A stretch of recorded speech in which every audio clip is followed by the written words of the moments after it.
before that time. That's the physics behind, for example, Another question people the say actual change in mass. under the ultimate question is to evaluate During the course of 7 years, the book was put together.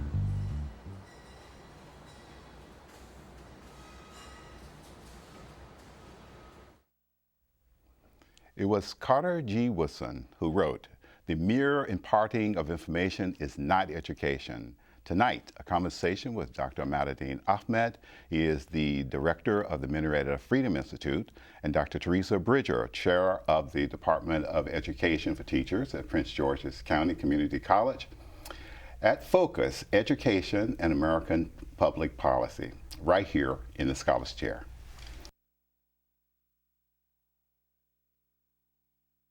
Millions of people are affected by disaster in America, and we're right there, providing food. With more than 200 food banks, reaching communities all across America. Donate now for immediate relief and long-term recovery. Every dollar helps provide food for disaster victims. Help now at feedingamerica.org. Dr. Bridger, thank you for coming to the Scholars Chair. Thanks for having me. The question, I will say with great enthusiasm, what does it mean to be educated? Well, to be educated means that you have a basic core of knowledge that is transmitted across society, that you can converse with other people, and that you are an independent thinker, that you can problem solve and you can contribute to society because of your education. It seems like a modern definition. This is not the definition of old, where you memorize everything and regurgitate back to our teachers. I'm not sure that was ever the definition of being educated. Okay. It may have been the definition of school, but I'm not sure it was the definition of being educated. I'm glad to know there's a good definition for it. Ahmad, tell me your definition. Well, I think Dr. Bridger's sort of stolen my thunder. I wanted to make a distinction between schooling and education, and say that being educated, going to school can be part of an education, but it's not the sum total of it. Being educated involves being able to think for oneself, and in order to be able to think and to be able to acquire knowledge, not necessarily to be a storehouse of knowledge. And in order to acquire knowledge, you have to have this basic core of knowledge that you build on, but also it means, I think, that it means you should be literate. You should be able to, because if you're literate, you may not know a lot to start with, but you can look up whatever you want. Yes. And somebody was telling a story today about how some kids ask, "Why do I have to study? Can't I just look up things on the internet?" Well, as anyone who's tried to use the internet knows, there's a lot of nonsense on the internet. How do you sift what's factual from what's garbage? How do you distinguish what's opinion from what's fact? Yes. How do you distinguish who's credible and who's not credible? An educated person is someone who has acquired the ability to do that, and so their capacity for adding to their knowledge is unlimited. Yes, I do remember sitting in a class in an algebra class, and of course my student actually asked the question, why algebra? And I said to him, well, if you're just going to walk around the block, you don't need algebra. And if you want to go to the moon, you might want to use algebra. And I think he wrote it down, so maybe it made an impression on him to make algebra as part of his educational process. Is education, and of course clearly education is important, but how does it benefit society, Dr. Bridger? Well, I think it's what binds societies together. Because you have this core body of knowledge that everyone in society should know, and that is what brings society together. It's what keeps society moving from one generation to the other. Even before we had formal education, that's what happened in ancient societies. It was an oral tradition that was passed down, the oral knowledge. Well, today, a lot of that is done through our our public and our private educational system. And so I think it's important so that not only for societies but also for future generations, because that's the only way in which we're all going to be able to communicate and look at great bodies of knowledge from the past and be able to relate to it today. That's a good point. Dr. Medini, what are your views? What is the benefit of education to society? Well, there's a couple of advantages.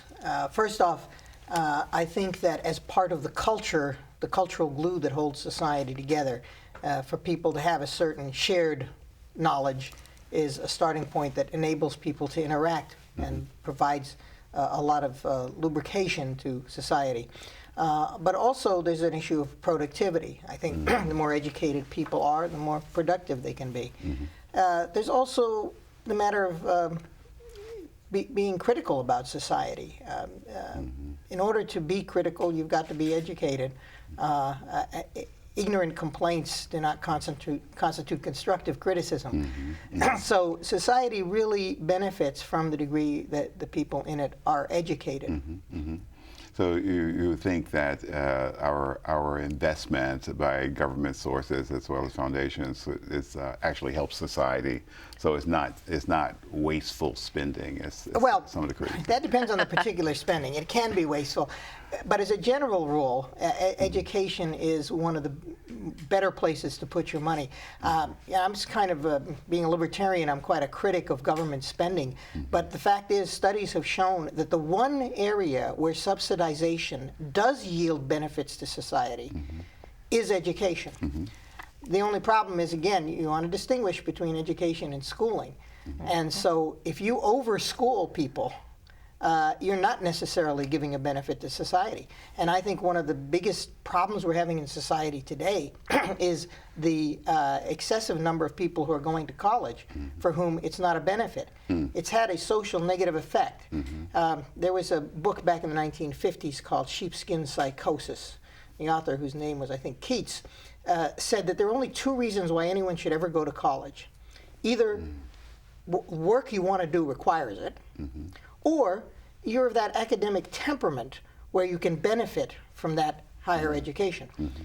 Instead now, everybody's expected to go to college, so every employer is demanding that the applicants have gone to college, even though it does not necessarily benefit the field they're going into. And that's why we see so many people with master's degrees driving cabs and so on.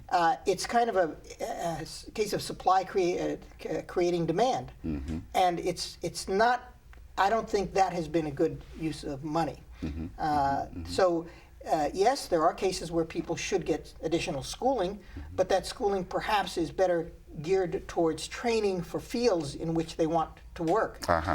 Right now we have so many people who are unemployed. We know it's not because there isn't work that needs to be done. It's because we don't have a good match between what's coming out of universities and the marketplace. So, your views?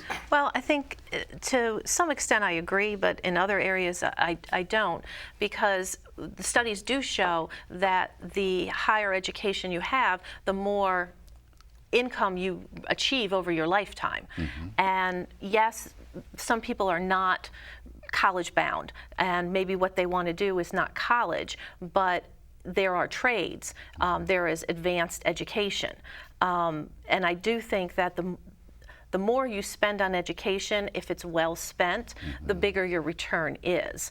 And I think going back to what we talked about with education being important to societies, that if you have a poorly educated society, then you aren't going to be very productive. You're not going to be able to move forward, and you're not going to be able to achieve the kinds of things as a society that you may want to have.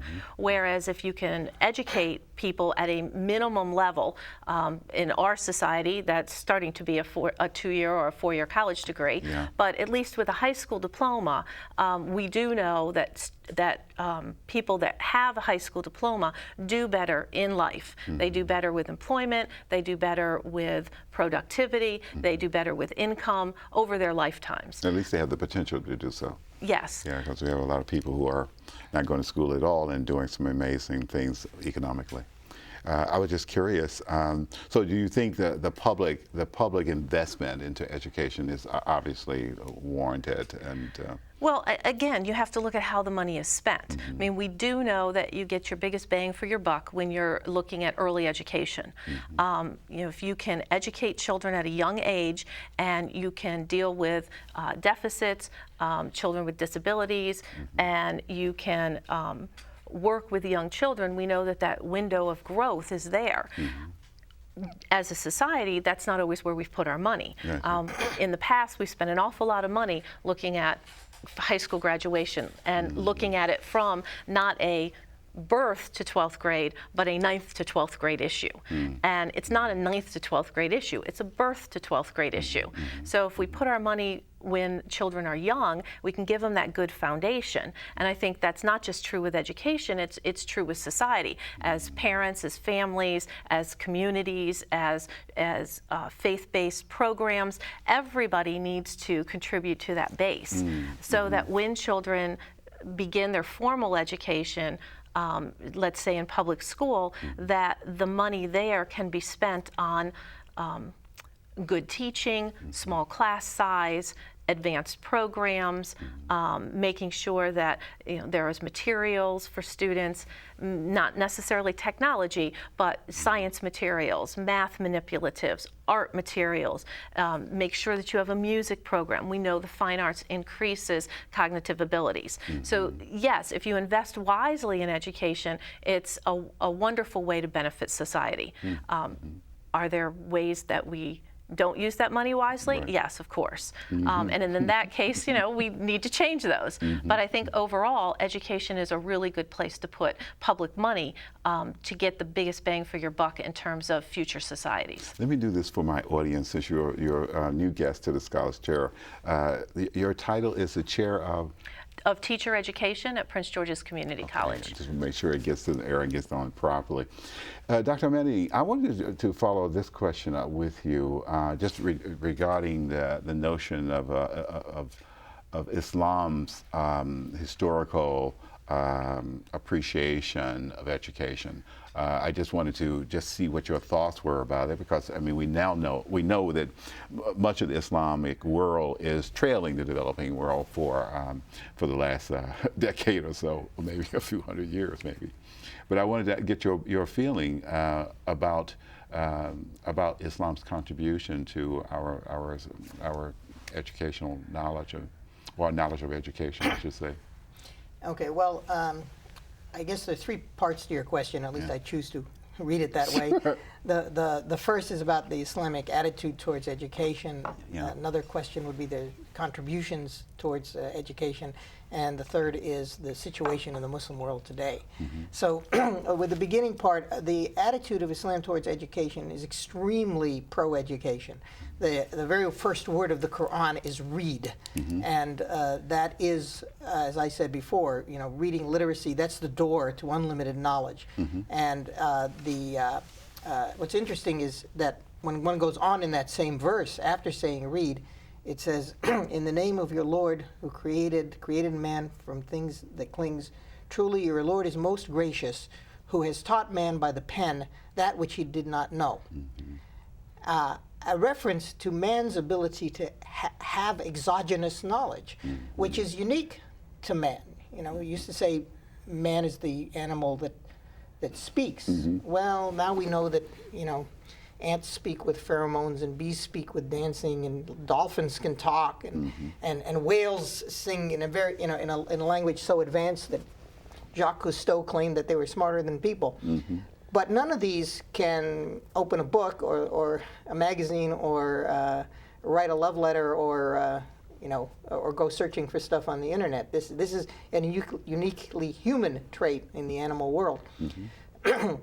Now, it's not just this Quranic injunction, and of course the Quran goes on many places asking people to study the material world, to look at history and so on, referring to various areas of education that we can talk about. But in the Hadith as well, the Prophet Muhammad famously, peace be upon him, famously said, it is the duty of every Muslim, male or female, to seek knowledge from the cradle to the grave. So education is not just a good thing, It's a lifelong commitment for everyone. And then there is even an Arab proverb mistakenly called a hadith that says, seek knowledge even to China. So it's not just that we have to seek knowledge, but we seek knowledge everywhere, even in places we wouldn't normally think of as being the place to look for knowledge. So even look for new sources of knowledge that you may not be aware of. And then what is happening in the contributions that Islam made to education are very significant. You know, we talk about the colleges of ancient Greece, but they were not like the colleges we have today. The rise of the modern college, Islam played a real important role in when the awqaf, the endowments, were set up, and people would donate a plot of land whose income would be set up to set a school of learning in which people could come without paying any tuition, and they could be educated. In the university, modern university originated in the Muslim world, and it was originally centered on the mosque, which is why the word for university comes from the same root as the word for congregation. That what would happen is originally people would go to the mosque because they wanted religious instruction. They wanted to learn about the Quran or the Hadith or about the grammar. And so the teachers, knowledgeable people, would come to the mosque and ask people to sit on the floor in front of them while they would sit in a low chair and teach. But as the mosque became known as the place you go for instruction, then people would come to learn anything, and people would teach mathematics and astronomy and literature. And so people would come, and if you wanted to learn mathematics, you would say, where's the chair of mathematics? And it points you to the right direction.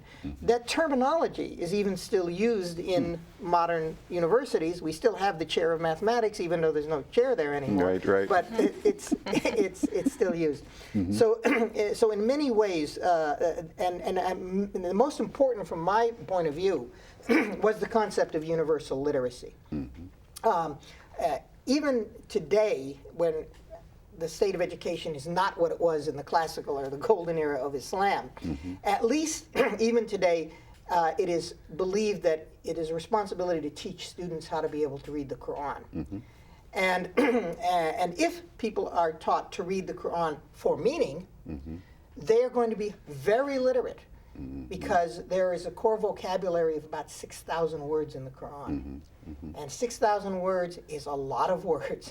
Anyone who knows 6,000 words is a very, very literate person. The problem is that people do not study the Quran for meaning anymore. Now it's just rote memorization. Just, you know, can you recite it correctly? And with the right intonation? Fine. And unfortunately, I've heard stories from people who have been raised in the Muslim world who would say that if I would ask what's the meaning of a verse, I would get punished. Saying, you know, that's not what we asked you to do. We asked you to memorize it. So there's a lot. It's a lot of difference, a different attitude about education. And, go ahead. It is both reflective of the decline of the Muslim world and a cause for its continued backwardness.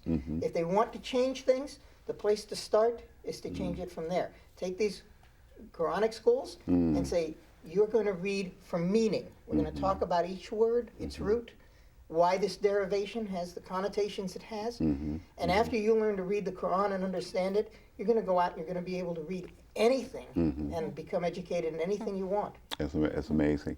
It's amazing history. Go ahead. I find that very interesting, because I think that's the problem in public education today, is that we want students to memorize and learn a bunch of what I call factlets, but there's not meaning behind it.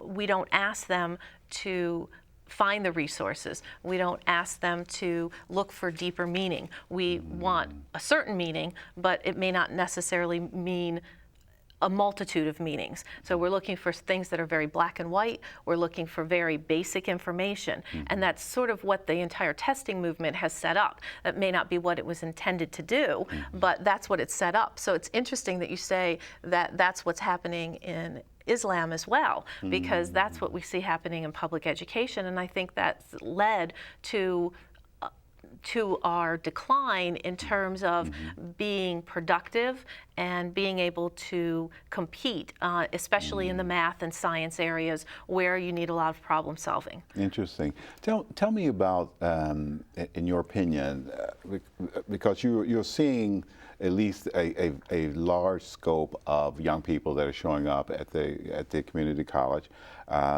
for college education. And I would assume that you agree with me that there are, in the assessment of those students, some inequities, in all the areas that the reports talk about: English, writing, mathematics, etc. Yes. They're not really prepared for college courses or college life. Can you explain, is that a reality from where you sit, and how do we change it? Yeah, I think it's a reality across the country. I don't think it's unique to Prince George's County, Prince George's Community College, or Maryland. Sure. And I think a lot of it is that there's a disconnect between what's been happening in K-12 education and what happens in colleges. When they hit their first 101 class, we expect that they are critical thinkers. We expect that they're able to problem solve, that they can analyze and evaluate, and we don't expect a black and white answer. We like gray areas. That's what higher ed is all about, is looking at the gray area and looking at the nuances and making your own opinions about things, as well as bringing in from experts around the fields. However, what the testing movement has done for this country is sort of capsulize education into not being a problem solver and not being a critical thinker. It's very regimented, and it's very structured, and it's almost just a surface area of being able to know some basic knowledge and maybe a little bit of problem solving on a very basic level. And so with that disconnect, of course they come into college not ready to think. Now, I think where the inequities lie is if you have a stable family, if you have parents that are educated, parents that care about education, or who have the time and money to stimulate their child's environment, those students are going to get that despite what's happening in the schools. So they may come in college ready, or they have the skills to be able to find the information, and they quickly bridge that gap into college level. But I think the inequities lie with parents that aren't able or don't know how to do that. If you're working 3 jobs, you're not going to have time to take your children to museums, or to take them to the zoo, or to sit and read them a bedtime story. You may be at work. And we know that all of those things go into helping children synthesize their world, being able to analyze, to be a critical thinker. And again, it starts very young. But just because your child's 12 doesn't mean that you don't stimulate them in their environment, in the home environment. And it needs to take place all the way through. And I think that's where our schools have sort of fallen short, is in some ways, as a teacher, I feel they've taken the joy out of learning. It's become much too regimented. Interesting. You have a parting thought on that question, Ahmad? Well, I agree completely with the early education and the importance of the role of the home in playing a role in education. Education is not just schooling. I think I and my 3 brothers really benefited enormously from the fact that we had a stay-at-home mother who was a college graduate. In fact, she was also an ex-teacher. And her ability to spark, to plant the seeds. And also my father, although my father was not an educated man, but he was so eager to spend time with us to teach us, the basics of reading. He'd only had the equivalent of a third grade education. But when you're dealing with preschool kids, that's enough to teach them how to read, to teach them how to do basic arithmetic. And he got such a thrill, pleasure of being able to do that with us. And he was a busy man. He didn't spend a lot of time at home. But when he was at home, he was glad to spend that time with us and to spend it in advancing our education. So when we went to school was relatively easy for us. We already had the basics. I'm sure we had what some people might say is an unfair advantage, but it wasn't because of wealth. We were a lower middle class family. It was because we had, parents who, at different levels of education, were willing to share that with their children. So the first school is probably home, and first teachers are our parents. There is no substitute for that. Yeah. You know, I was very interested in that because I see evidence on it. I happen to be working on Prince George's County College, and I see a lot of students that come there that I'm really shocked that the high schoolers and perhaps the families have just kind of allowed an unprepared person to be on college campus.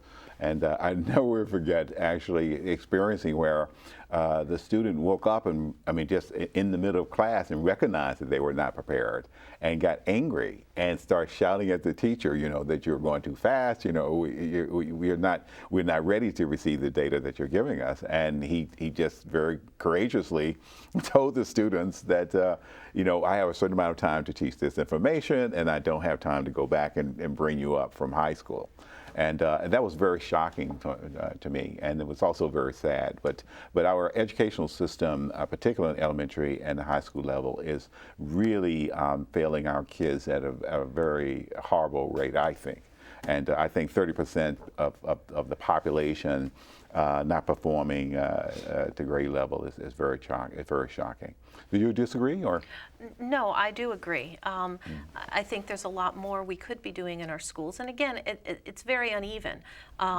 You know, you look at particular schools or particular school systems or particular states, and you know, as you probably know, Maryland's been ranked #1 in education for the past 4 years. But then, if you look at some of our numbers, they're not exactly where we'd like them to be.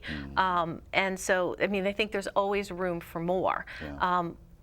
Right now, education is sort of looking at the Common Core as to help with some of this. And the Common Core is really looking at a more in-depth body of knowledge. And it's really focusing on the critical thinking, the problem solving, some of the more in-depth skills that I think over the last decade have sort of been thrown away from the educational system.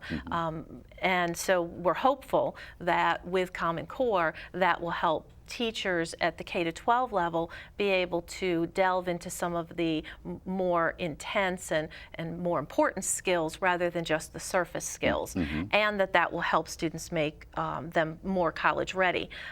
We do know that Common Core is also looking at that bridge between high schools and colleges. So colleges are involved with Common Core. They're looking at, you know, what should a student have when they graduate in terms of skills when they leave high school, and will that equate to what we expect them to have as an entrance level to college? And if not, what are we going to do between the K-12 and between the 4-year and 2-year universities? What are we going to do to help bridge that gap? And I think, you know, there's a lot of good partnerships, especially in this area. The colleges work together very well. There's a lot of affinity groups in the different disciplines, and with most of the counties in this area, they have very close ties to the colleges. But I also think that part of it is that parents don't understand their children aren't prepared. And I think part of that is also a responsibility as educators, is to say, here's the core body of knowledge that your child should master before they've graduated. And what you can do as a parent to help them with that. And it doesn't matter if you're not educated yourself. I mean, as long as you can expose your children to things or know where to find the resources. That's the wonderful thing about the internet. You don't have to go any place anymore. You can bring the every place to you. And so students can learn a lot of skills from their parents. Just simple things, even being able to change the oil in a car, or being able to cook a meal. All of those involve problem solving and synthesis and very higher level order skills. And all of those skills put together will help you become better educated and be ready for college. Perfect. You just nailed the absolute answer to in our program. Thank you so much. Well, that's another Scholars Chair. We have been talking to Dr. Ahmad and Dr. Bridger, and we've been talking about education and American public policy. If you want to know more about the Scholars Chair, you can go online at Read One Communications channel on YouTube, or you can follow us on Facebook, /Khalil Shadid. I am Khalil Shadid. Good night.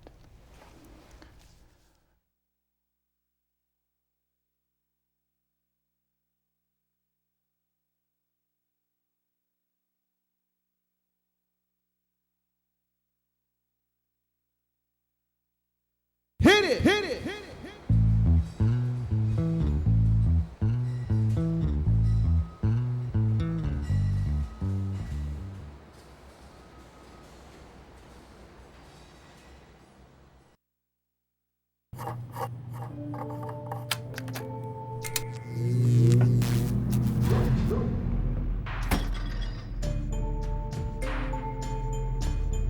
traditional light bulbs actually generate 9 times more heat than light. Switch to Energy Star light bulbs, and you'll realize just how much cash you are really burning through. Saving energy saves you money.